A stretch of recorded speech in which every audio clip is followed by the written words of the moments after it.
ಆಕೆ ಕೇರಳದಿಂದ ಬೆಂಗಳೂರಿಗೆ ಬಂದಿದ್ಲು. ಪ್ರತಿಷ್ಠಿತ ಕಾಲೇಜಿನ ವಿದ್ಯಾರ್ಥಿನಿಯಾಗಿದ್ದ ಆಕೆ ಅದೊಂದು ಪಿಜಿಯಲ್ಲಿ ಉಳ್ಕೊಂಡಿದ್ಲು.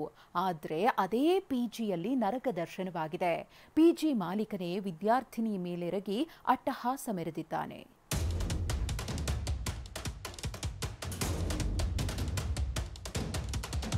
ಇದೇ ಪಿಜಿ ನೆಲಮಂಗಲದ ಸೋಲದೇವನಹಳ್ಳಿಯಲ್ಲಿರೋ ಇದೇ ಪಿಜಿಯಲ್ಲಿ ವಾಸವಾಗಿದ್ದ ವಿದ್ಯಾರ್ಥಿನಿಗೆ ನರಕ ದರ್ಶನವಾಗಿದೆ.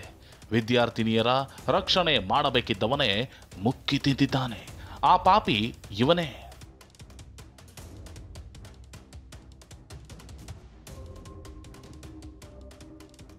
ಪಿಜಿ ಮಾಲೀಕನಿಂದಲೇ ವಿದ್ಯಾರ್ಥಿನಿ ಮೇಲೆ ಅತ್ಯಾಚಾರ. ಪಿಜಿಯಿಂದ ಎಳೆದೊಯ್ದು ಕಿರಾತಕ ಕೃತ್ಯ. ಆಕೆ ಕೇರಳ ಮೂಲದ ವಿದ್ಯಾರ್ಥಿನಿ. ಬೆಂಗಳೂರಿನ ಕಾಲೇಜಿನಲ್ಲಿ ವ್ಯಾಸಂಗ ಮಾಡ್ತಿದ್ದವಳು ತಮ್ಮೂರಿನವನೇ ನಡೆಸ್ತಿದ್ದ ಪಿಜಿ ಸೇರ್ಕೊಂಡಿದ್ಲು. ಸೋಲದೇವನಹಳ್ಳಿಯಲ್ಲಿರೋ ಈ ಪಿಜಿ ಮಾಲೀಕ ಅಶ್ರಫ್ ಕೂಡ ಕೇರಳ ಮೂಲದವರು.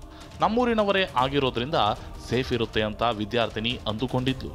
ಆದರೆ ಇಲ್ಲಿ ಆಗಿರೋದೇ ಬೇರೆ.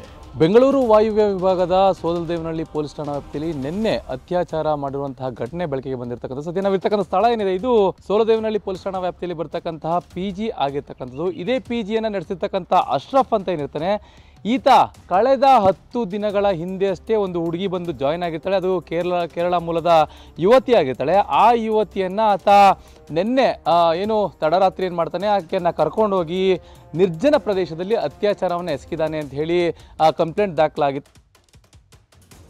ಪಿಜಿಗೆ ಸೇರಿದ 10 ದಿನದಲ್ಲೇ ನರಕ ದರ್ಶನ. ಕೇರಳದ ವಿದ್ಯಾರ್ಥಿನಿ ಈ ಪಿಜಿಗೆ ಸೇರಿ 10 ದಿನ ಆಗಿತ್ತು ಅಷ್ಟೇ. ಆದರೆ ಮೊನ್ನೆ ತಡರಾತ್ರಿ ವಿದ್ಯಾರ್ಥಿನಿಯನ್ನ ಪಿಜಿ ಮಾಲೀಕ ಅಶ್ರಫ್ ಬಲವಂತವಾಗಿ ನಿರ್ಜನ ಪ್ರದೇಶಕ್ಕೆ ಎಳೆದೊಯ್ದಿದ್ದ. ಕಾರ್ನಲ್ಲೇ ಅತ್ಯಾಚಾರ ಎಸಗಿದ ಕ್ರಿಮಿ ಬಳಿಕ ಆಕೆಯನ್ನ ವಾಪಸ್ ಪಿಜಿಗೆ ತಂದು ಬಿಟ್ಟಿದ್ದ. ಈ ವಿಷಯವನ್ನ ವಿದ್ಯಾರ್ಥಿನಿ ತನ್ನ ಸ್ನೇಹಿತರ ಬಳಿ ಹೇಳಿಕೊಂಡಿದ್ದಾಳೆ. ಮಾಲೀಕ ಅಶ್ರಫ್ಗೆ ಗೂಸಾ ಕೊಟ್ಟ ಸ್ನೇಹಿತರು ವಿದ್ಯಾರ್ಥಿನಿ ಮೂಲಕ ಸೋಲದೇವನಹಳ್ಳಿ ಠಾಣೆಯಲ್ಲಿ ರೇಪ್ ಕೇಸ್ ದಾಖಲಿಸಿದ್ದಾರೆ.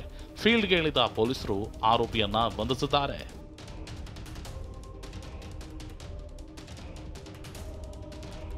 ಸದ್ಯ ಯುವತಿಯ ಮೆಡಿಕಲ್ ಎಕ್ಸಾಮಿನೇಷನ್ ಮುಗಿಸಿರೋ ಪೊಲೀಸರು ನ್ಯಾಯಾಧೀಶರ ಮುಂದೆ ಹೇಳಿಕೆ ದಾಖಲಿಸಲು ಸಿದ್ಧತೆ ನಡೆಸುತ್ತಿದ್ದಾರೆ. ಅದೇನೇ ಇರಲಿ, ಪಿಜಿ ಮಾಲೀಕನಿಂದಲೇ ಇಂತಹ ಕೃತ್ಯ ಆಗಿರೋದ್ರಿಂದ ವಿದ್ಯಾರ್ಥಿನಿಯರು, ಕೆಲಸಕ್ಕೆ ಬಂದಿರೋ ಯುವತಿಯರು ಪಿಜಿ ಬಗ್ಗೆಯೇ ಅನುಮಾನ ಪಡುವಂತಾಗಿದೆ. ಮಂಜುನಾಥ್, TV9, ನೆಲಮಂಗಲ.